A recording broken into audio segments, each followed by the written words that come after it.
പ്രിയപ്പെട്ടവരെ, green line publications പ്രസിദ്ധീകരിച്ച വൈരുദ്ധ്യാത്മക ഭൗതികവാദം ഒരാമുഖം എന്ന പുസ്തകത്തിന്മേലുള്ള ചർച്ചയാണ് ഇന്ന് ഇവിടെ നടക്കുന്നത്. 2018 ഗ്രീൻ ലൈൻ പബ്ലിക്കേഷൻസ് ഈ പുസ്തകം പ്രസിദ്ധീകരിച്ചിട്ടുള്ളത്. ശ്രീ ഷിജു ഏലിയസ് ആണ് പുസ്തകത്തിൻ്റെ രചയിതാവ്. ഈ പുസ്തക ചർച്ചയിൽ പങ്കെടുക്കുന്നത് രാജേഷ് ചെറുപ്പാട്, ശ്രീ സി അശോകൻ, ഡോക്ടർ കവിത BK, പുസ്തക രചയിതാവ് ഷിജു ഏലിയാസ് തുടങ്ങിയവരാണ്.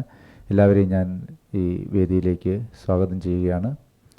ഈ പുസ്തക ചർച്ചയിൽ പങ്കെടുക്കാൻ ഇവിടെ എത്തിയിട്ടുള്ള മുഴുവൻ ആളുകളെയും ഗ്രീൻ ലൈൻ പബ്ലിക്കേഷൻസിന് വേണ്ടി ഈ ചർച്ചയിലേക്ക് സ്വാഗതം ചെയ്യുന്നു.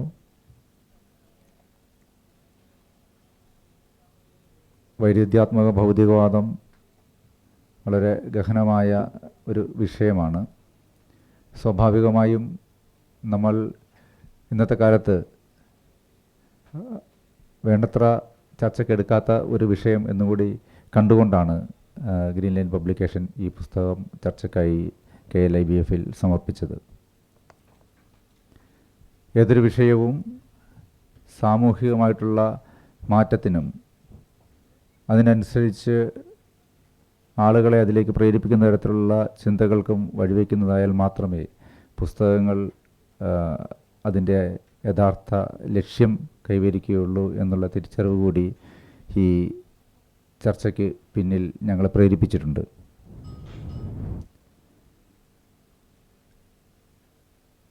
നമ്മൾ ചർച്ചയിലേക്ക് കടക്കുകയാണ്. ഒരാൾ കൂടെ, സി അശോകൻ കൂടെ എത്താനുണ്ട്. ആദ്യം ചർച്ച തുടങ്ങി വയ്ക്കുന്നതിന് വേണ്ടിയിട്ട് ഡോക്ടർ കവിത BKയെ ക്ഷണിക്കുകയാണ്.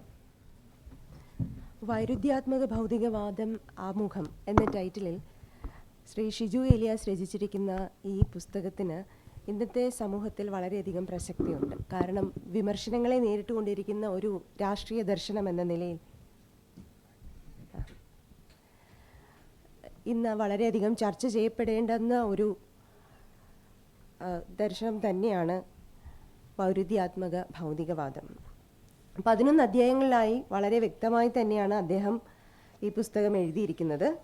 ഇതിലെ 1-ാമത്തെ അധ്യായത്തിൽ വൈരുദ്ധ്യാത്മക ഭൗതികവാദം എന്ന പദത്തിൻ്റെ എറ്റിമോളജിയെക്കുറിച്ച് അദ്ദേഹം പ്രതിപാദിക്കുന്നുണ്ട്.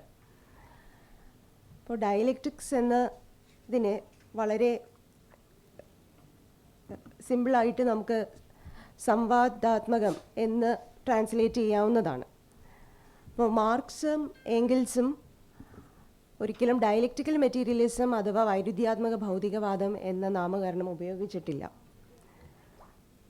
ഹിസ്റ്റോറിക്കൽ മെറ്റീരിയലിസം അല്ലെങ്കിൽ ചരിത്രപരമായ ഭൗതികവാദം എന്നാണ് മാർക്സിൻ്റെ സ്ഥാപകർ അതിനെ വിളിച്ചതെന്നും പറയുന്നു.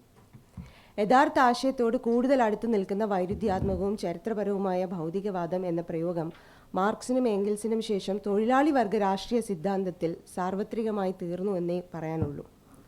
മാർക്സിൻ്റെ വീക്ഷണത്തിൽ വിരുദ്ധങ്ങളുടെ പ്രവർത്തനവും അതിലൂടെയുള്ള വികാസവുമാണ് ഭൗതിക പ്രപഞ്ചത്തിൻ്റെ അടിസ്ഥാന സ്വഭാവം. ആത്മാവാണ് പ്രാഥമികമെന്നും പദാർത്ഥ പ്രപഞ്ചം സൃഷ്ടിയാണെന്നുമുള്ള ആശയവാദങ്ങളോടും മത സൈദ്ധാന്തികരുടെ വാദത്തെയും നിരാകരിക്കുന്ന മാർക്സിസം അക്കാര്യത്തിൽ മെറ്റീരിയലിസം അല്ലെങ്കിൽ പദാർത്ഥമാണ് പ്രാഥമികമെന്ന ഭൗതികവാദത്തിൻ്റെ അടിസ്ഥാന ധാരണ തന്നെ മുറുകെ പിടിക്കുന്നു. ചരിത്രപരമായ വൈരുദ്ധ്യവാദത്തിൻ്റെ 1-ാമത്തെ മൂലതത്വത്തെ പരസ്പര ബന്ധത്തിൻ്റെ തത്വം എന്ന് വിളിക്കാം, ഇൻ്റർ കണക്റ്റഡ്നെസ്. സചേതനങ്ങളോ അചേതനങ്ങളോ ആയ എല്ലാറ്റിൻ്റെയും ആകെ തുകയായ പ്രപഞ്ചത്തിൽ എല്ലാം പരസ്പര ബന്ധത്തിൽ പ്രവർത്തിക്കുന്നു. ശാസ്ത്രീയ ഭൗതികവാദത്തിൻ്റെ 2-ാമത്തെ മൂലതത്വത്തെ ചലനത്തിൻ്റെ തത്വം എന്ന് വിളിക്കാം. ഈ തത്വം അനുസരിച്ച് പ്രപഞ്ചത്തിലെ അസ്തിത്വത്തിൻ്റെ എല്ലാ രൂപങ്ങളും ചലനാവസ്ഥയിലാണ്. നിലനിൽപ്പിൻ്റെയും വികാസത്തിൻ്റെയും അടിസ്ഥാന സ്വഭാവം തന്നെ ചലനമാണ്. നിശ്ചലാവസ്ഥ ആപേക്ഷികവും. വൈരുദ്ധ്യാത്മക ഭൗതികവാദത്തിലെ 3-ാമത്തെ മൂലതത്വത്തെ മാറ്റത്തിൻ്റെ തത്വം എന്ന് നമുക്ക് വിളിക്കാം. ചലനം മാറ്റമാണ്. എല്ലാം ചലനാവസ്ഥയിൽ എന്നതിൻ്റെ അർത്ഥം എല്ലാം മാറുന്നു എന്ന് തന്നെയാണ്. മറ്റെന്തും എന്ന പോലെ തന്നെ മനുഷ്യ സമൂഹവും മാറ്റങ്ങളിലൂടെ കടന്നു പോകുന്നു. ഈ മാറ്റത്തിൻ്റെ സ്വഭാവം എന്ന് പറയുന്നതാണ് വികാസം തന്നെയാണ്. അപ്പോൾ ഈ ഒരു കോണ്ടെക്സ്റ്റിൽ നമുക്ക് ഈ പുസ്തകത്തെ മുൻനിർത്തി ചർച്ച ചെയ്യാം. അടുത്തതായി രാജേഷ് ചെറുപ്പാട്. വേദിയിലും സദസ്സിലുമുള്ള പ്രിയ സുഹൃത്തുക്കളെ, സഹോദരി സഹോദരന്മാരെ, ഷിജു എലിയാസ് രചിച്ച വൈരുദ്ധ്യാത്മക ഭൗതികവാദം ആമുഖം എന്ന പുസ്തകമാണ് നമ്മളിവിടെ ചർച്ചയ്ക്കെടുത്തിരിക്കുന്നത്. വൈരുദ്ധ്യാത്മക ഭൗതികവാദം എന്ന വിഷയം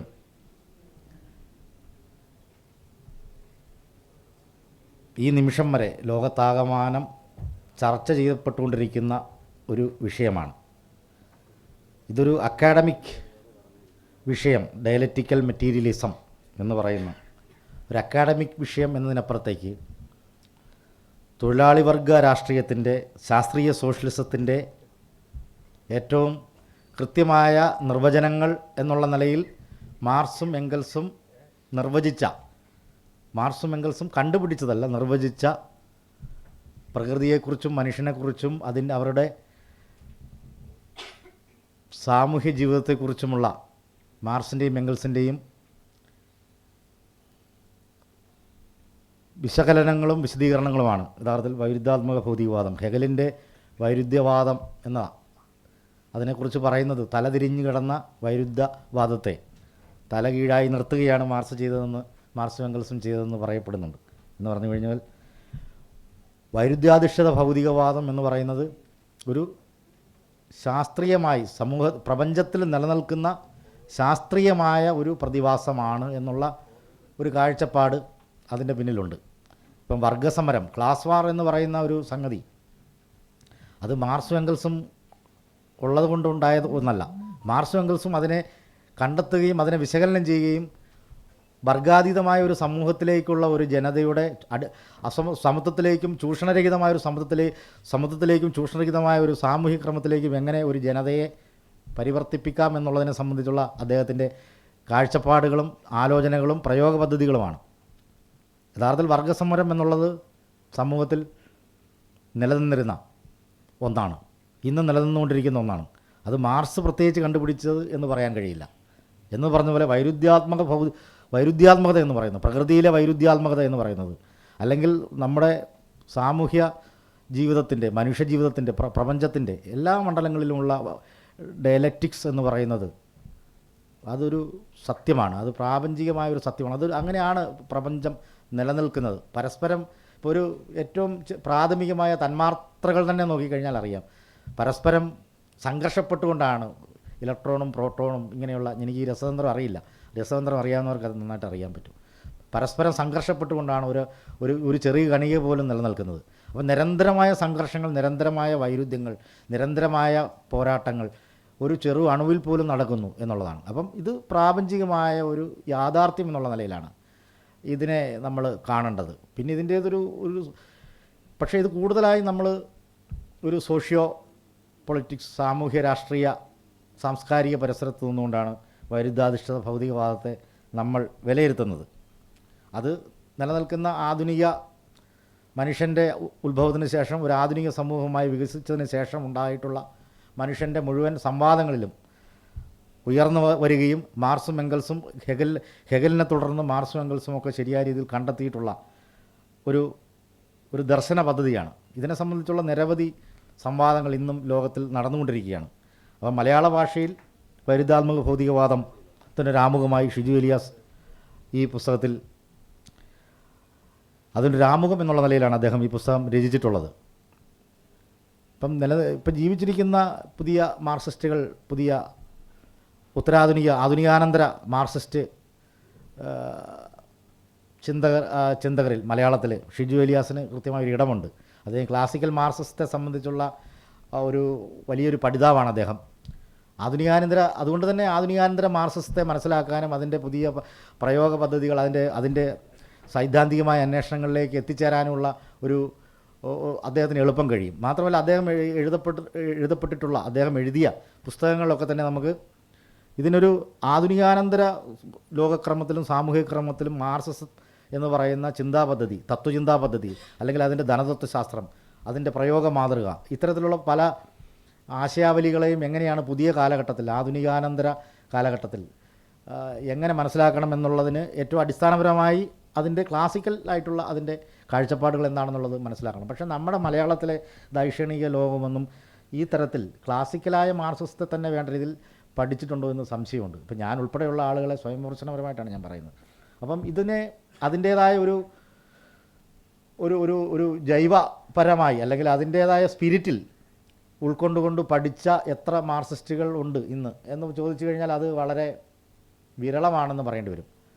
മാർക്സിസത്തിലൂന്നിയ സംഭാഷണങ്ങളിൽ മാർക്സിസത്തിൻ്റേതായ കാഴ്ചപ്പാടുകൾ ഇല്ലാതിരിക്കുകയും മറ്റു പലതും ഉണ്ടാകുകയും ചെയ്യുക എന്നുള്ളതാണ് ഇന്നത്തെ നമ്മുടെ സമകാലിക സംവാദ പരിസരത്ത് നിലനിൽക്കുന്നത്.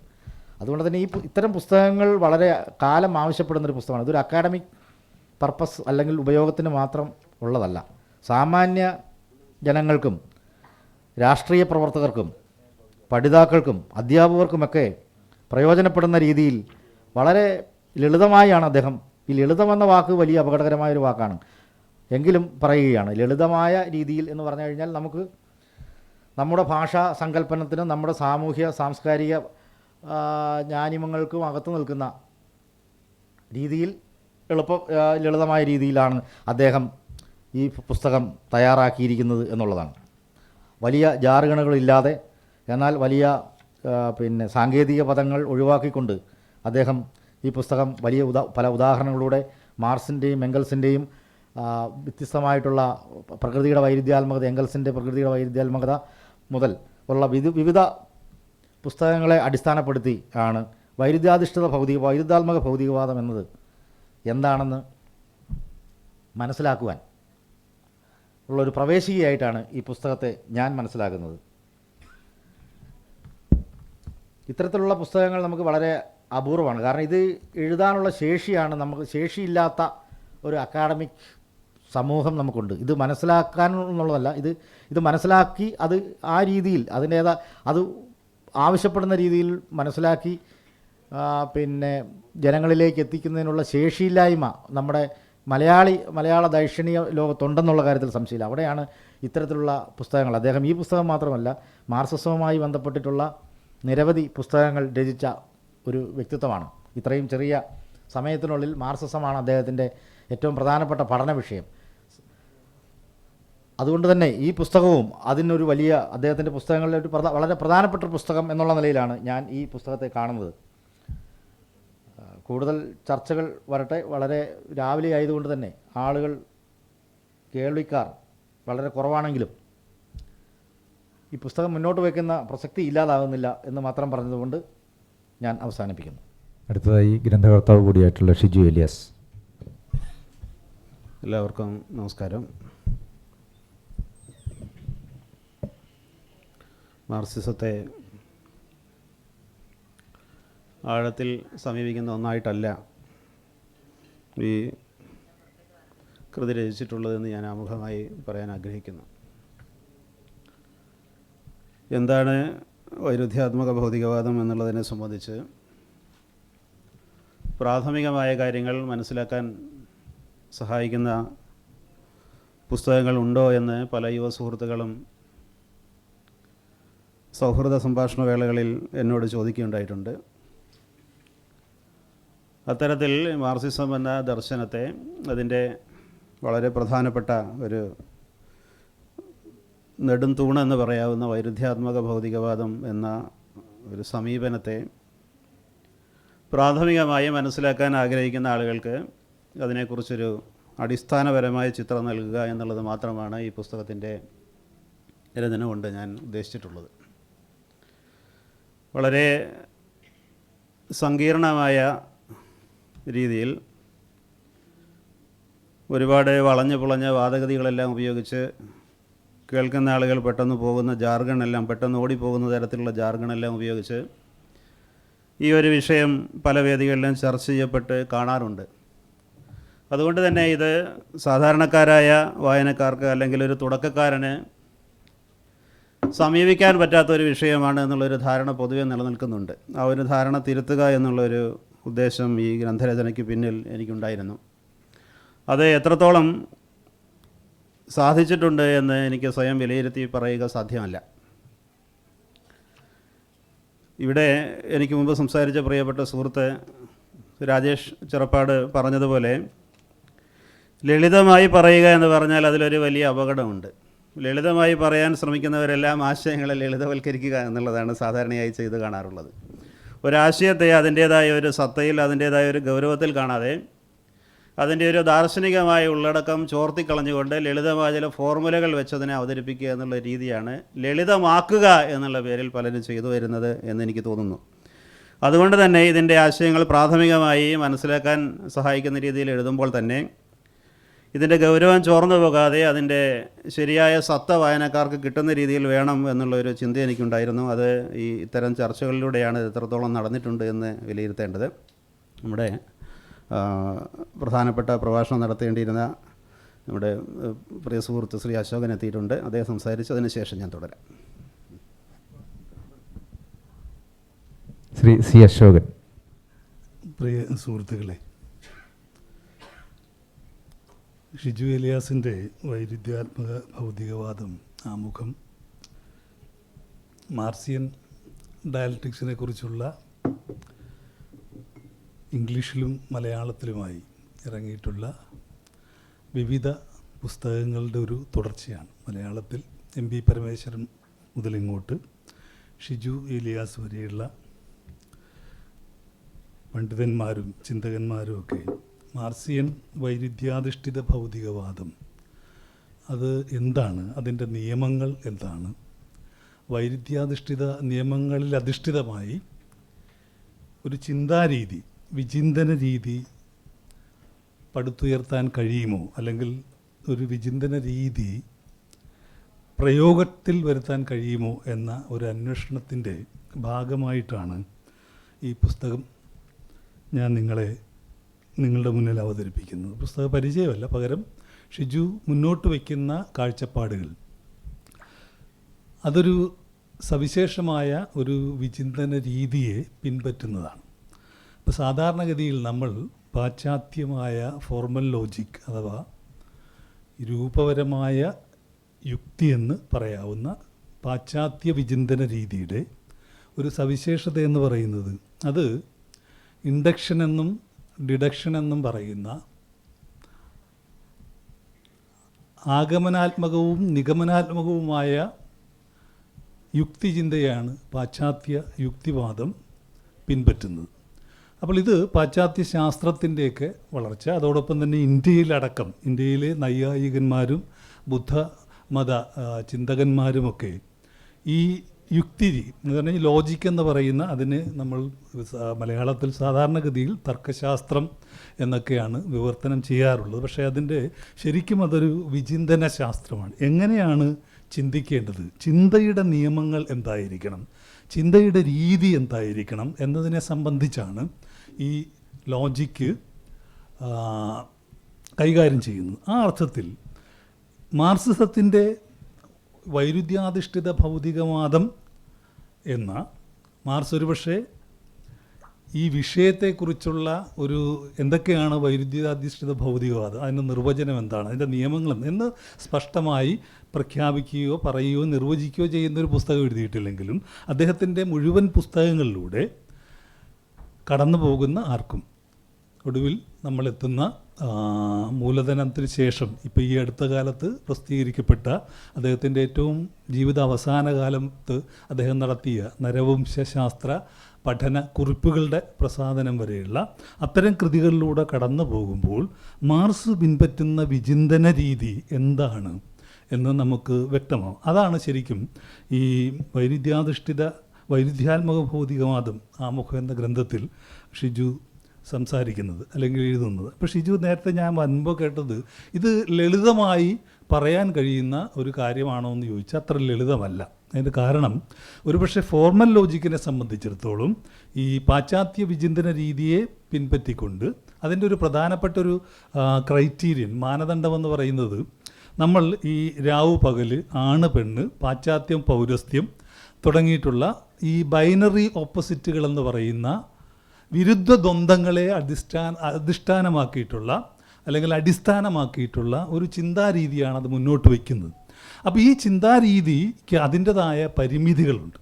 ഇപ്പം the universe is bounded but limitless എന്ന് ഐൻസ്റ്റീൻ നിർവചിക്കുമ്പോൾ, ഇപ്പം പ്രപഞ്ചം എന്ന് പറയുന്നത് അതിരുകളുള്ളതാണ് പക്ഷേ അനന്തമാണ് എന്ന് പറയുമ്പോൾ നിങ്ങൾക്ക് you can't understand this statement with the help of this formal logic.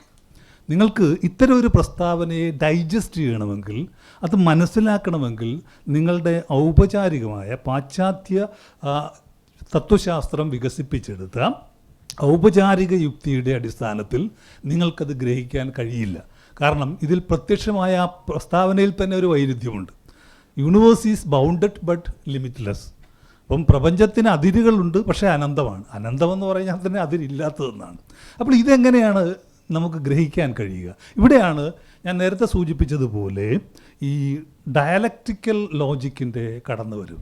നിങ്ങൾക്ക് ഈ ഡയലക്റ്റിക്കൽ ലോജിക്കിലൂടെ അല്ലാതെ, ഒരു വൈരുദ്ധ്യാധിഷ്ഠിത വിചിന്തന രീതിയിലൂടെ അല്ലാതെ നിങ്ങൾക്ക് ആധുനികാനന്തര ശാസ്ത്രം, പ്രത്യേകിച്ച് ക്വാണ്ടം മെക്കാനിക്സ് മുതൽ തിയറി ഓഫ് റിലേറ്റിവിറ്റി വരെയുള്ള, ഇന്ന് നമ്മൾ എത്തി നിൽക്കുന്ന സ്ട്രിംഗ് തിയറി വരെയുള്ള പുതിയ ഫിസിക്സിലെ പുതിയ കണ്ടെത്തലുകൾ, നമ്മുടെ പ്രപഞ്ചത്തെക്കുറിച്ചുള്ള പുതിയ കണ്ടെത്തലുകൾ, നമ്മുടെ സൂക്ഷ്മലോകം ആറ്റത്തെക്കുറിച്ചുള്ള കണ്ടെത്തലുകൾ, നമ്മൾ നേരത്തെ ഗ്രഹിച്ചിരുന്നത് പോലെ ആറ്റത്തിൽ ഇലക്ട്രോണും പ്രോട്ടോണും ന്യൂട്രോണും അല്ലാതെ നിരവധി കണങ്ങൾ, ആറ്റത്തിൻ്റെ ആ സൂക്ഷ്മലോകം തന്നെ അനന്തമാണെന്നും സ്ഥൂലലോകം പോലെ തന്നെ അനന്തമാണ് ഈ സൂക്ഷ്മലോകവും എന്ന് പറയുന്നത്, ഇതൊക്കെ ഇത്തരത്തിൽ പുതിയ ഭൗതികശാസ്ത്രത്തിൻ്റെ കണ്ടെത്തലുകളെ മനസ്സിലാക്കാനും നമുക്ക് ഈ പാശ്ചാത്യ തത്വചിന്തയുടെ വിചിന്തന രീതി പോരാതെ വരുന്നു. അവിടെയാണ് ഒരുപക്ഷെ മാർക്സ് വീണ്ടും ഈ പാശ്ചാത്യ മുതലാളിത്തത്തിൻ്റെ അല്ലെങ്കിൽ കോർപ്പറേറ്റ് മുതലാളിത്തത്തിൻ്റെ തകർച്ചയെ തുടർന്ന് മൂലധനത്തിലേക്ക് ആളുകൾ തിരിച്ചു പോയതുപോലെ ഇന്ന് പുതിയ സമൂഹത്തിൻ്റെ ആവിർഭാവം നമ്മളൊരു പക്ഷേ നിർമ്മിത ബുദ്ധിയുടെയും അതുപോലെ തന്നെ ഈ കോർപ്പറേറ്റ് ഫിനാൻസ് മൂലധനത്തിൻ്റെ ആധിപത്യത്തിൻ്റെ, കോർപ്പറേറ്റ് മുതലാളിത്തത്തിൻ്റെയൊക്കെ ഡിജിറ്റൽ മുതലാളിത്തത്തിൻ്റെയൊക്കെ ഒരു കാലത്ത് നമ്മുടെ സമൂഹത്തിൻ്റെ സ്ഥൂലതലത്തിലുള്ള പ്രക്രിയകളെയും അതുപോലെ തന്നെ സൂക്ഷ്മതലത്തിലുള്ള പ്രക്രിയകളെയും സാംസ്കാരിക പ്രക്രിയകളെയും സാമ്പത്തിക പ്രക്രിയകളെയും ഒക്കെ മനസ്സിലാക്കണമെങ്കിൽ നമുക്ക് ഒരു വൈരുദ്ധ്യാധിഷ്ഠിത ചിന്താരീതി പിന്തുടർന്നേ മതിയാവും.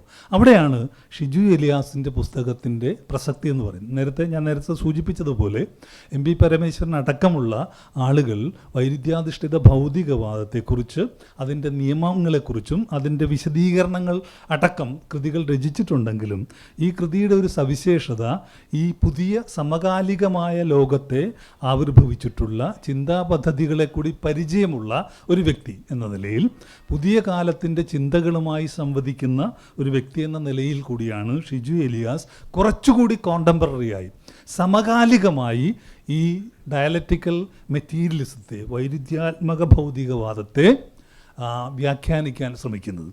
അപ്പം നമുക്കറിയാം, നമ്മൾ ഒരുപക്ഷെ മാർക്സിൻ്റെയും എംഗൽസിൻ്റെയും കൃതികൾ വായിച്ചിട്ടുള്ളവരോ ആ കൃതികളെക്കുറിച്ചുള്ള പഠനങ്ങളോ ആ കൃതികളെ പരാമർശിക്കുന്ന ലേഖനങ്ങളോ പ്രഭാഷണങ്ങളോ കേട്ടിട്ടുള്ളവർക്കൊക്കെ ഈ വൈരുദ്ധ്യങ്ങളാണ് ഈ ഒരുപക്ഷെ എല്ലാ തരത്തിലുള്ള പ്രക്രിയകളുടെയും, അത് സൂക്ഷ്മതലത്തിലുള്ള ആറ്റത്തിൻ്റെ അണുക്കിനകത്തുള്ള രാസപ്രക്രിയ മുതൽ സമൂഹത്തിൻ്റെ സാമ്പത്തിക തലത്തിൽ നടക്കുന്ന, സ്ഥൂലതലത്തിൽ നടക്കുന്ന വിവിധ പ്രക്രിയകൾ വരെ, അതിനെല്ലാം നിയന്ത്രിക്കുന്നതോ അല്ലെങ്കിൽ അതിനെല്ലാം തന്നെ പ്രബലമായി നമുക്ക് കാണാൻ കഴിയുന്നതോ ഇഴപിരിച്ചെടുക്കാൻ കഴിയുന്നതോ ആയിട്ടുള്ള ഒന്ന് ഈ വൈരുദ്ധ്യങ്ങളുടെ ഐക്യവും സമരവുമാണ് എന്ന് പറയുന്ന ഒരു പ്രക്രിയ. അത് ആ പ്രക്രിയയിലൂടെ നമ്മൾ ആ പ്രക്രിയയെ മനസ്സിലാക്കാൻ ശ്രമിക്കുമ്പോൾ നമുക്ക് തിരിച്ചറിയാൻ കഴിയുന്നത് ഈ ഭൗതിക ലോകത്തിൻ്റെ, നമ്മളിപ്പോൾ ഈ സബ്ജക്റ്റീവ് ഐഡിയലിസം മുതൽ പാശ്ചാത്യ ഹെഗലിയൻ ആശയവാദവും പിന്നീട് അത് വളർന്ന് സബ്ജക്റ്റീവ് ബെർക്ലിയുടെ സബ്ജക്റ്റീവ് ഐഡിയലിസം വരെയുള്ള എല്ലാത്തരം പുതിയ ക്വാണ്ടം മെക്കാനിക്സിനെ അടിസ്ഥാനമാക്കിക്കൊണ്ട് ഫ്രിജോ കാപ്പർ മുതൽ ഇങ്ങോട്ട് നമ്മുടെ കേശവൻ നായർ വരെയുള്ള ആളുകൾ വികസിപ്പിക്കാൻ ശ്രമിക്കുന്ന ആത്മീയവാദത്തിൻ്റെ, ആശയവാദത്തിൻ്റെ പുതിയ വ്യാഖ്യാനങ്ങൾ എന്ന് പറയുന്നത് നിങ്ങളുടെ ഈ ഭൗതിക ലോകത്തിൻ്റെ യാഥാർത്ഥ്യത്തെ നിഷേധിക്കുന്ന ഒന്നാണ്. പക്ഷേ വൈരുദ്ധ്യാധിഷ്ഠിത ഭൗതികവാദം ഭൗതിക ലോകത്തിൻ്റെ യാഥാർത്ഥ്യത്തെ അടിവരയിടുന്ന ഒന്നാണ്. ഭൗതിക ലോകം എന്ന് പറയുന്ന ഈ പ്രപഞ്ചം എന്ന് പറയുന്ന അത് നേരത്തെ ഞാൻ പറഞ്ഞതുപോലെ അത് അനന്തമാണ്, അതേസമയം തന്നെ അതിരുകളുള്ളതാണ് എന്ന് ഐൻസ്റ്റീൻ്റെ വാക്കുകൾ പറഞ്ഞു. ആ പ്രപഞ്ചത്തിൻ്റെ യാഥാർത്ഥ്യത്തിൽ അടിവരയിട്ടുകൊണ്ട് ആ പ്രപഞ്ചത്തിൻ്റെ അടിസ്ഥാനമെന്ന് പറയുന്നത് ചലനമാണെന്നും ഈ ചലനത്തിൻ്റെ ഫലമായി നിരന്തരം മാറ്റങ്ങൾ ഉണ്ടായിക്കൊണ്ടിരിക്കുന്നു എന്നുള്ള ആ അടിസ്ഥാന പ്രക്രിയയെ ഷിജു ഏലിയാസ് വളരെ സമർത്ഥമായി ഈ പുസ്തകത്തിൽ വിശദീകരിക്കുന്നു. അപ്പം നമ്മൾ കാണുന്ന ഈ ഭൗതിക ലോകം എന്ന് പറയുന്ന ഈ പ്രപഞ്ചം എന്ന് പറയുന്നത് ആ പ്രപഞ്ചത്തെ നമ്മളുടെ കണ്ണുകൾ കൊണ്ടോ പഞ്ചേന്ദ്രിയങ്ങൾ കൊണ്ടോ ആണ് നമ്മൾ മനസ്സിലാക്കുന്നതെങ്കിലും ആ മനസ്സിലാക്കാൻ സഹായിക്കാൻ നിരവധി യന്ത്രങ്ങൾ, ഉദാഹരണത്തിന് ഞാനൊരു സൈക്കിളിൽ സഞ്ചരിക്കുമ്പോൾ, ഞാനൊരു സ്കൂട്ടറിൽ സഞ്ചരിക്കുമ്പോൾ, ഞാനൊരു കാറിൽ സഞ്ചരിക്കുമ്പോൾ, ഞാൻ വിമാനത്തിൽ സഞ്ചരിക്കുമ്പോൾ എൻ്റെ സഞ്ചാര പരിധി എന്ന് പറയുന്നത് എൻ്റെ കൈകൾക്കോ കാലുകൾക്കോ എത്താൻ കഴിയുന്നതിനപ്പുറമുള്ള ഒരു ദൂരത്തെ ഞാൻ പിന്നിടുകയാണ്. അപ്പോൾ ഈ യന്ത്രങ്ങൾ എന്ന് പറയുന്നത്, സാങ്കേതിക വിദ്യ എന്ന് പറയുന്നത് മനുഷ്യൻ്റെ ഇന്ദ്രിയങ്ങളെ വിപുലീകരിക്കാനുള്ള ഉപകരണങ്ങൾ എന്ന നിലയിലാണ് പ്രസക്തമാകുന്നത്. ഇന്നത്തെ മനുഷ്യനെ അടിമപ്പെടുത്താനുള്ള ഒന്നൊന്നല്ല, മനുഷ്യജീവിതത്തെ വികസ്വരമാക്കുന്ന, വികസിപ്പിക്കുന്ന ഒരു സാങ്കേതിക ഉപകരണങ്ങൾ എന്ന രീതിയിലാണ് ജീവിതത്തിൻ്റെ ഒരു എക്സ്റ്റൻഷനായി, മനുഷ്യ ശരീരത്തിൻ്റെ എക്സ്റ്റൻഷനായി ഈ സാങ്കേതികവിദ്യ മാറുന്നത്. ഇത് സ്പിനോസ മുതൽ ഇങ്ങോട്ടുള്ള വലിയ ചിന്തകന്മാരെല്ലാം പറഞ്ഞിട്ടുള്ള കാര്യമാണ്. അതുകൊണ്ട് അതേസമയം മുതലാളിത്തത്തിൻ്റെ സാങ്കേതികവിദ്യ മനുഷ്യനെ കൂടുതൽ കീഴ്പ്പെടുത്തുന്നതും അടിമപ്പെടുത്തുന്നതും മനുഷ്യജീവിതത്തിൽ പരിമിതികൾ ഏർപ്പെടുത്തുന്നതുമാണെങ്കിൽ സാങ്കേതികവിദ്യ യഥാർത്ഥത്തിൽ ശാസ്ത്രത്തിൻ്റെയും സാങ്കേതികവിദ്യയുടെയും ലക്ഷ്യമെന്ന് പറയുന്നത് അത് മനുഷ്യ ശരീരത്തെയും മനുഷ്യ ജീവിതത്തെയും വിപുലീകരിക്കുക എന്നുള്ളതാണ്. ആ അർത്ഥത്തിൽ നമ്മൾ ഈ പ്രപഞ്ചത്തിൻ്റെ വസ്തുനിഷ്ഠത അതിൻ്റെ ഭൗതികാത്മകതയിൽ അടിവരയിട്ടുകൊണ്ട് അതിൻ്റെ ആന്തരിക പ്രക്രിയ എന്ന് പറയുന്നത് ചലനമാണെന്നും ഈ ചലനത്തിലൂടെയാണ് മാറ്റങ്ങൾ ഉണ്ടാകുന്നത്. അപ്പം പ്രപഞ്ചം നിരന്തരം മാറിക്കൊണ്ടിരിക്കുകയാണ്. നമ്മുടെ ശരീരത്തിൻ്റെ സൂക്ഷ്മലോകം, കോശങ്ങളുടെ സൂക്ഷ്മലോകവും നിരന്തരം മാറിക്കൊണ്ടിരിക്കുക. അപ്പോൾ ഈ സൂക്ഷ്മ പ്രപഞ്ചവും സ്ഥൂല പ്രപഞ്ചവും നിരന്തരമായ മാറ്റങ്ങൾക്ക് വിധേയമാണ് എന്ന് പറയുന്ന ആ ചലന നിയമങ്ങളിലൂടെ നമ്മൾ സമൂഹത്തിലെയും ജീവിതത്തിൻ്റെയും പ്രക്രിയകളെ നിയന്ത്രിക്കുന്ന ചില ബലങ്ങളിലേക്ക് എത്തുകയാണ്. അതെന്തൊക്കെയാണ് എന്ന് ചോദിച്ചു കഴിഞ്ഞാൽ നമ്മൾ നേരത്തെ പറഞ്ഞതുപോലെ ഈ വിരുദ്ധ വൈരുദ്ധ്യങ്ങളുടെ ഐക്യവും സമരവും എന്ന് പറയുന്ന ഓരോ പ്രക്രിയയിലും നമ്മൾ കാണുന്നത് ഒരുപക്ഷെ ഹെഗൽ പറയുന്ന തീസിസും ആൻറ്റി തീസിസും പിന്നീട് അതിൻ്റെ സൊല്യൂഷൻ എന്ന് പറയുന്ന, അപ്പോൾ ഒരു പക്ഷവും പ്രതിപക്ഷവും അതിൻ്റെ പരിഹാരവും എന്ന് പറയുന്ന ഒരു പ്രക്രിയ, അത് പിന്നീട് ആ പരിഹാരം തന്നെ മറ്റൊരു പക്ഷമായി മാറുന്നു, അതിന് വിരുദ്ധമായ വേറൊരു ബലം പ്രവർത്തിക്കുന്നു, പ്രക്രിയ ഉണ്ടാവുന്നു, അത് തമ്മിലുള്ള സംഘർഷങ്ങൾ മൂർച്ഛിക്കുമ്പോൾ മറ്റൊന്ന് ആവിർഭവിക്കുന്നു. ഇങ്ങനെ തുടരുന്നൊരു പ്രക്രിയയും പിന്നെ അളവിൽ നിന്ന് ഗുണപരമായ മാറ്റത്തിലേക്കുള്ള പ്രക്രിയ, നിഷേധത്തിൻ്റെ നിഷേധമെന്ന് പറയുന്ന വൈരുദ്ധ്യാധിഷ്ഠിതയും, ഇതെല്ലാം നമ്മുടെ ജീവിതവുമായി ബന്ധപ്പെട്ട നമ്മളുടെ സമൂഹത്തിൻ്റെ സാമ്പത്തിക ഘടന, സാംസ്കാരിക ഘടന, സാമൂഹിക സംവിധാനങ്ങൾ, നമ്മുടെ ജീവിതത്തിൻ്റെ പ്രക്രിയകൾ, ഇതിനെയെല്ലാം അവലംബിച്ചുകൊണ്ടാണ് ഷിജു വ്യാഖ്യാനിക്കാൻ ശ്രമിക്കുന്നത്. ഇത് അത്ര ലളിതമല്ല. ഞാൻ നേരത്തെ സൂചിപ്പിച്ചതുപോലെ നമ്മൾ ശീലിച്ചു വന്ന കോമൺ സെൻസ് ലോജിക് എന്ന് പറയുന്ന സാമാന്യ ബുദ്ധിയിൽ അധിഷ്ഠിതമായ ചിന്താരീതിക്ക് വഴങ്ങുന്നതല്ല ഇത്തരത്തിലുള്ള നിയമങ്ങൾ, ഈ വൈരുദ്ധ്യാധിഷ്ഠിത ചിന്താരീതി എന്ന് പറയുന്നത്. അപ്പോൾ വൈരുദ്ധ്യാധിഷ്ഠിത വിചിന്തന രീതിയിലേക്ക് എത്താനുള്ള അതിൻ്റെ നിയമങ്ങൾ ആവിഷ്കരിക്കാൻ ഒരു എഴുത്തുകാരൻ, ഒരു ചിന്തകൻ ശ്രമിക്കുമ്പോൾ സ്വാഭാവികമായും അയാളുടെ ഭാഷ അതീവ ലളിതമാകുക വയ്യ. അതീവ ലളിതമാക്കാൻ കഴിയില്ല എന്നുള്ളതാണ്. അത് കുറച്ച് സങ്കീർണമാകും. കാരണം ഈ പ്രക്രിയ സങ്കീർണമാണ്. അതുകൊണ്ടാണ് ഞാൻ നേരത്തെ പറഞ്ഞത് ഐൻസ്റ്റീൻ്റെ തിയറി ഓഫ് റിലേറ്റിവിറ്റിയോ മാക്സ് പ്ലാങ്കിൻ്റെ ക്വാണ്ടം തിയറിയോ തുടങ്ങി ഇങ്ങോട്ട് സ്ട്രിംഗ് തിയറി വരെയുള്ള ഭൗതികശാസ്ത്രത്തിൻ്റെ പുതിയ നിയമങ്ങളെയോ ഭൗതികശാസ്ത്രത്തിൻ്റെ പ്രക്രിയകളെ നിയന്ത്രിക്കുന്ന ബലതന്ത്രത്തെയൊക്കെ മനസ്സിലാക്കാൻ നമ്മൾ ശ്രമിക്കുമ്പോൾ അതിന് നമ്മളുടെ കോമൺ സെൻസ് ലോജിക്, സാമാന്യ വിചിന്തന രീതിയോ പാശ്ചാത്യ തത്വചിന്ത വികസിപ്പിച്ച ഫോർമൽ ലോജിക്കോ ഔപചാരിക വിചിന്തന രീതിയോ മതിയാകാതെ വരുന്നു. അവിടെയാണ് മാർസിയൻ ഡയലക്റ്റിക്കൽ ലോജിക്കിൻ്റെ പ്രസക്തി. ഈ മാർസിയൻ ഡയലക്റ്റിക്കൽ ലോജിക് അഥവാ വൈരുദ്ധ്യാധിഷ്ഠിത വിചിന്തന രീതിയെ വ്യാഖ്യാനിക്കാനും വിശദീകരിക്കാനുമാണ് ഷിജു ഇലിയാസ് ഈ പുസ്തകത്തിലൂടെ ശ്രമിക്കുന്നത്. അതുകൊണ്ടാണ് ഞാൻ നേരത്തെ പറഞ്ഞത്, എം പി പരമേശ്വരനൊക്കെ എഴുതിയ കാലത്തിൽ നിന്നും കുറേ കൂടി വികസിതമായ അറിവുകളുടെ വെളിച്ചത്തിലാണ് ഷിജു ഇലിയാസ് ഈ ചെറിയ പുസ്തകം തയ്യാറാക്കിയിരിക്കുന്നത്. തീർച്ചയായിട്ടും അത് നമ്മൾ ഇന്ന് മലയാളത്തിൽ ഒരുപക്ഷെ നമ്മുടെ ജീവിത സാഹചര്യത്തിൽ നമ്മൾ അനുഭവിക്കുന്ന പുതിയ ചില പ്രതിഭാസങ്ങളുണ്ട്. ഒരുപക്ഷെ ഈ പോസ്റ്റ് ട്രൂത്ത് കാലഘട്ടത്തിൽ, സത്യാനന്തര കാലത്ത് വലതുപക്ഷ രാഷ്ട്രീയ പ്രസ്ഥാനങ്ങളുടെ വളർച്ച, ഞാൻ നേരത്തെ സൂചിപ്പിച്ചതുപോലെ കോർപ്പറേറ്റ് മുതലാളിത്തവും ഹിന്ദുത്വ ഫാഷിസവും തമ്മിലുള്ള ഐക്യം, അത് ജാതീയ വ്യവസ്ഥയുമായി എങ്ങനെ ബന്ധപ്പെടുന്നു എന്ന് വിശദീകരിച്ച അദൃശ്യ ബ്രാഹ്മണൻ എന്ന പുസ്തകം കഴിഞ്ഞ ദിവസം ഷിജു എലീസിൻ്റെതായിട്ട് ഇവിടെ നമ്മൾ പ്രകാശിപ്പിക്കുകയുണ്ടായി. അപ്പോൾ ഇത്തരത്തിലുള്ള പുതിയ പ്രക്രിയകൾ നമ്മുടെ സമൂഹത്തിൽ, ഭരണകൂടത്തിൽ ഒക്കെ പ്രത്യക്ഷപ്പെടുന്ന പുതിയ തരത്തിലുള്ള പരിണാമങ്ങളെ മനസ്സിലാക്കാൻ ഞാൻ നേരത്തെ സൂചിപ്പിച്ചതുപോലെ എന്തുകൊണ്ടാണ് ആധുനികാനന്തര സാങ്കേതിക വിദ്യ ഇത്തരത്തിലുള്ള വളരെ പിന്തിരിപ്പനായിട്ടുള്ള സമൂഹത്തെ പുറകോട്ട് കൊണ്ടുപോകാൻ ആഗ്രഹിക്കുന്ന ബ്രാഹ്മണിക്കൽ എന്ന് വിളിക്കാൻ കഴിയുന്ന ഹിന്ദുത്വ ഫാഷിസത്തിൻ്റെ പ്രത്യയശാസ്ത്രവുമായി സന്ധി ചെയ്യുന്നത്? എന്തുകൊണ്ടാണ് കോർപ്പറേറ്റ് മൂലധനം ഈ വലതുപക്ഷ പ്രത്യയശാസ്ത്രത്തെ നിരന്തരം പിന്തുണച്ചു പോരുന്നത്? ഇത്തരത്തിലുള്ള നമ്മുടെ രാജ്യത്തിൻ്റെ തന്നെ സ്ഥൂലമായിട്ടുള്ള സാമൂഹിക സാംസ്കാരിക പ്രക്രിയകളെയും അതോടൊപ്പം തന്നെ ഒരു വ്യക്തിതലത്തിൽ ഒരു വ്യക്തിയുടെ സദാചാരപരമായ, ധാർമ്മികമായ, അല്ലെങ്കിൽ ഒരു വ്യക്തിയുടെ ജീവിതത്തെ അയാൾ എങ്ങനെയാണ് പരുവപ്പെടുത്തേണ്ടത്, അയാൾ എങ്ങനെയാണ് ഈ മൂലധന യുക്തിക്ക് ബദലായ ജീവിതചര്യകൾ ക്രമപ്പെടുത്തേണ്ടത് എന്നതിനെ സംബന്ധിച്ച ചില ധ്വനികളും ഈ പുസ്തകത്തിൽ ഉള്ളടങ്ങുന്നുണ്ട്. അതുകൊണ്ട് ഈ പുസ്തകം ഒരു ചെറിയ പുസ്തകമാണ്, പക്ഷേ അതിൻ്റെ ഉള്ളടക്കം കൊണ്ട് അതൊരു വലിയ പുസ്തകം കൂടിയാണ് എന്ന് പറഞ്ഞുകൊണ്ട് ഞാൻ എൻ്റെ വാക്കുകൾ ചുരുക്കുന്നു. എല്ലാവർക്കും അഭിവാദ്യങ്ങൾ. ഗ്രന്ഥകർത്താവ് ഷിജു ഏലിയാസ് തുടരും. എല്ലാവർക്കും നമസ്കാരം. ഒരു 3 കാര്യങ്ങൾ മാത്രം ചുരുങ്ങിയ സമയം കൊണ്ട് പറയാമെന്നാണ് ഞാൻ കരുതുന്നത്. ഒന്ന്, വൈരുദ്ധ്യവാദം എന്താണ് എന്ന് ചോദിച്ചാൽ അതിനെ ഏറ്റവും ലളിതമായി പറയാൻ കഴിയുന്ന ഉത്തരം സംവാദം സാധ്യമാണ്, എന്ന് എനിക്കും നിങ്ങൾക്കും സംസാരിക്കാൻ പറ്റും എന്നാണ്. 2 പേർക്ക് ഒരാശയത്തെപ്പറ്റി സംഭാഷണം നടത്താൻ കഴിയും, അവർക്ക് ചർച്ച ചെയ്യാൻ കഴിയും. അത്തരത്തിലുള്ള ഒരു സംഭാഷണത്തിലൂടെ നമുക്ക് ആശയ വ്യക്തത ഉണ്ടാക്കാൻ കഴിയും. നമ്മുടെ ആശയങ്ങളെ കൂടുതൽ തീർത്തെടുത്ത് കൂടുതൽ മെച്ചപ്പെട്ട ആശയങ്ങളാക്കി മാറ്റാൻ കഴിയുമെന്നുള്ളതാണ്.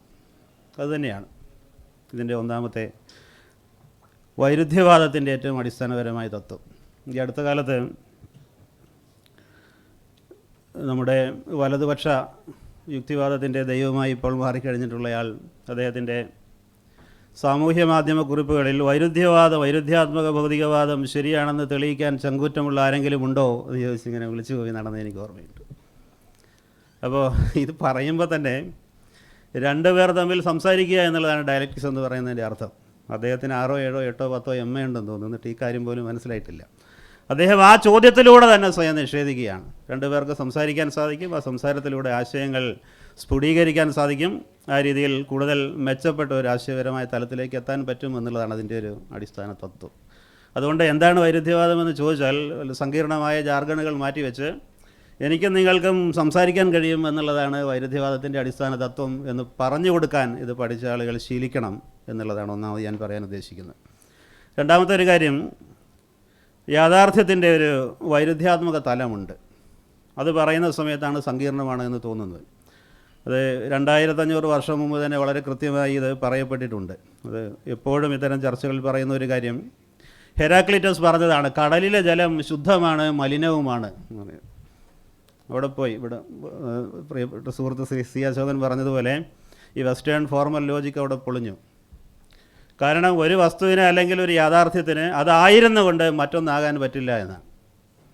അത് പൊളിഞ്ഞല്ലോ, അതുകൊണ്ടാണ് അത് സ്വീകരിക്കപ്പെടാത്തത്. കടലിലെ ജലം ശുദ്ധമാണ് എന്ന് പറഞ്ഞാൽ കടൽ മത്സ്യങ്ങൾക്കത് ശുദ്ധമാണ് എന്ന് കരുതി കുളത്തിൽ ഒരു മീനിനെ പിടിച്ച് കടലിൽ കൊണ്ടുപോയിട്ടാൽ അത് അതിൻ്റെ മാധ്യമമല്ലാത്തതുകൊണ്ട് അത് ചത്തുപോകും. അതുകൊണ്ടാണത് മലിനമാണ് എന്ന് പറയും. ഇതാണ് ഏറ്റവും അടിസ്ഥാനപരമായ ഒരു യാഥാർത്ഥ്യം. അതുകൊണ്ട് ഈ രീതിയിൽ കാര്യങ്ങൾ കാണണം.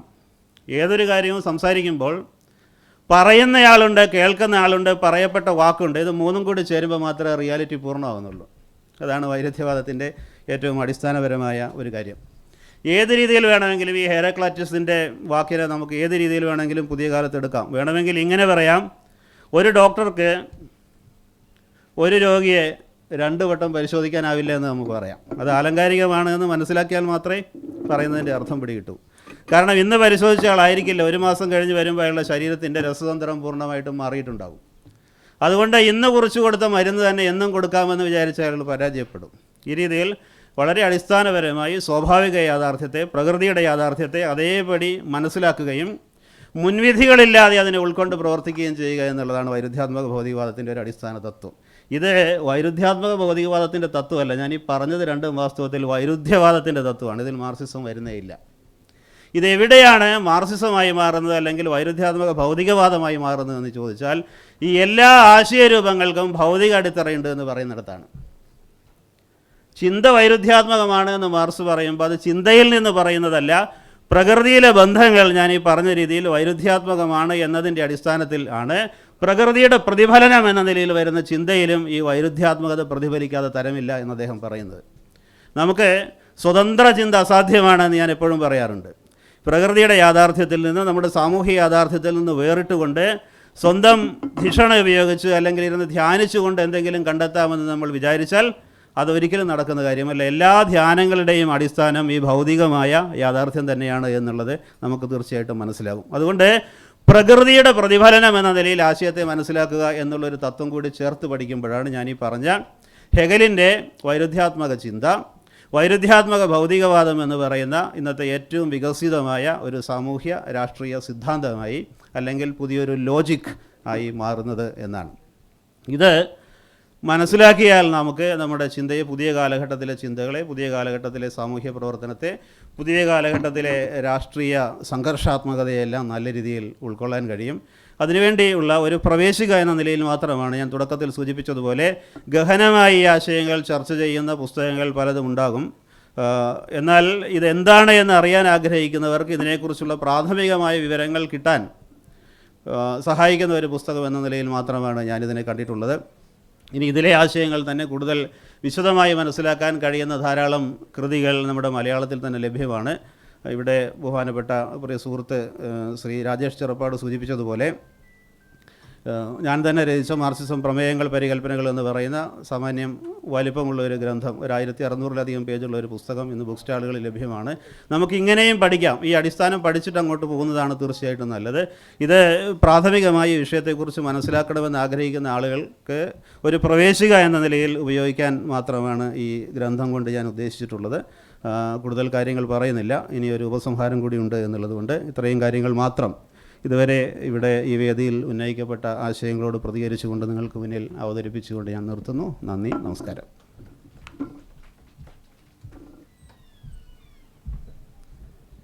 ഏതൊരു സിദ്ധാന്തവും അത് ചർച്ചയ്ക്കെടുക്കുമ്പോഴും പ്രയോഗിക്കുമ്പോഴുമാണ് അത് സമൂഹത്തിൽ പരിവർത്തനത്തിന് അനുഗുണമായി പ്രവർത്തിക്കുന്നത്. വൈരുദ്ധ്യാത്മക ഭൗതികവാദം ചർച്ചയ്ക്കെടുക്കുമ്പോൾ ഗ്രീൻ ലൈൻ പബ്ലിക്കേഷൻസ് ഉദ്ദേശിക്കുന്നതും അതുതന്നെയാണ്. അത് നിഷിദ്ധമായിരിക്കേണ്ട ഒന്നല്ല. തീർച്ചയായും 40 മിനിറ്റിൻ്റെ പരിധിക്കുള്ളിൽ നിന്നുകൊണ്ട് ചർച്ച ചെയ്ത് തീരുമാനിക്കാവുന്ന ഒരു വിഷയം അല്ലാത്തതുകൊണ്ടും നമുക്ക് ഇങ്ങനെയൊരു അവസരം പരമാവധി പ്രയോജനപ്പെടുത്തുക എന്നുള്ളത് മാത്രമായിരുന്നു ഞങ്ങളുടെ ഉദ്ദേശം. തീർച്ചയായും വരും വർഷങ്ങളിലും KLIBF-ൻ്റെ വേദികളിൽ ഇത്തരം ഗഹനമായ വിഷയങ്ങൾക്ക് ചർച്ച ചെയ്യാൻ അവസരമുണ്ടാകട്ടെ എന്ന് ആത്മാർത്ഥമായി ആഗ്രഹിച്ചുകൊണ്ട് ഈ KLIBF-ൻ്റെ ഏറ്റവും വിപുലമായ വേദി ഇത്തരം സാംസ്കാരികമായ ചർച്ചകൾക്ക് കൂടുതൽ വേദിയാവട്ടെ എന്നുകൂടി ആത്മാർത്ഥമായി ആഗ്രഹിച്ചുകൊണ്ട് ഇതിന് നേതൃത്വം നൽകുന്ന സംസ്ഥാന സർക്കാരിൻ്റെ എല്ലാ പ്രവർത്തനങ്ങൾക്കും അഭിവാദനങ്ങൾ അർപ്പിച്ചുകൊണ്ട് ഈ KLIBF-ൻ്റെ മുഴുവൻ ടീമുകൾക്കും ഗ്രീൻ ലൈൻ പബ്ലിക്കേഷൻസിൻ്റെ നന്ദി അറിയിച്ചുകൊണ്ട് ഈ ചർച്ച ഇവിടെ പൂർണ്ണമാതായി അറിയിക്കുന്നു.